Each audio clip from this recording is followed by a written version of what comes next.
Today, I'd like to address what has unfolded recently regarding Chocolate Finance and to share my reflections on the situation. Before diving into the details, I want to first acknowledge the reactions to my last video. If it had caused you unnecessary unease, I hear you, and I appreciate those who took the time to share their perspectives. First off, effective communication is important, and despite calling out the shortcomings of others, I too have room to improve in my communications.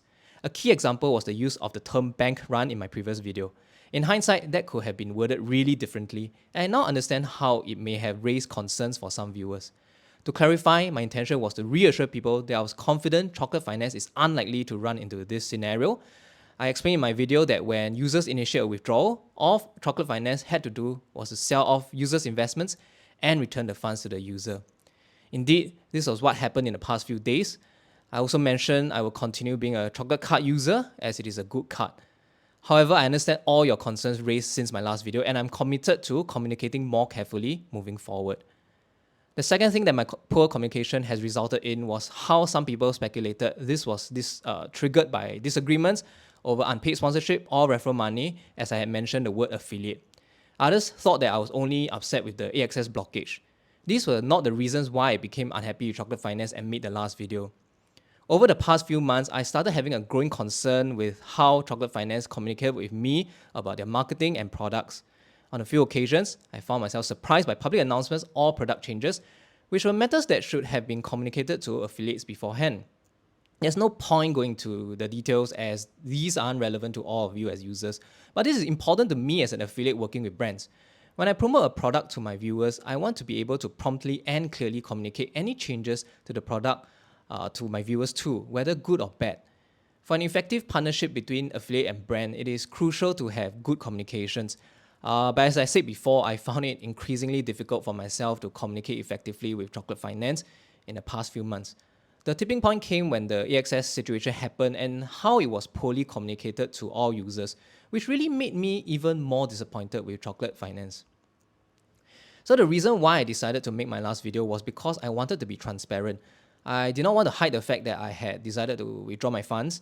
I did not want to hide the fact that I was changing the way I use my Chocolate Finance account. I did not want to hide the fact that I did not agree with some of their actions. Admittedly, my delivery of the message could have been better and I will strive to improve. Moving on, what type of influencer do I want to be? Will I continue prioritizing transparency and even call out concerns or shortcomings with financial products?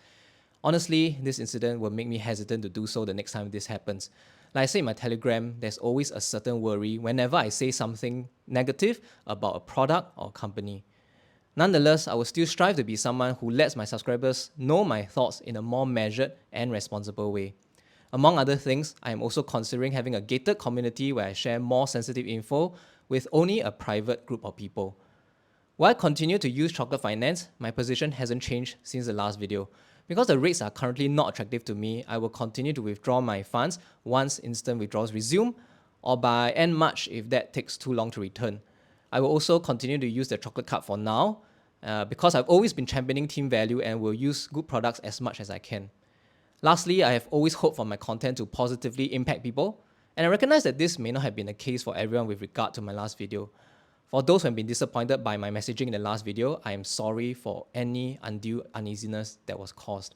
It was not my intention, but it has nonetheless caused some anxiousness, so I affirm to do better next time. I also like to thank the supportive comments I've received in public, in private so far, and I appreciate everyone's kind words and even some pledges for support.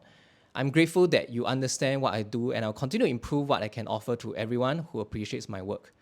Thank you for watching, and I will see you in the next video.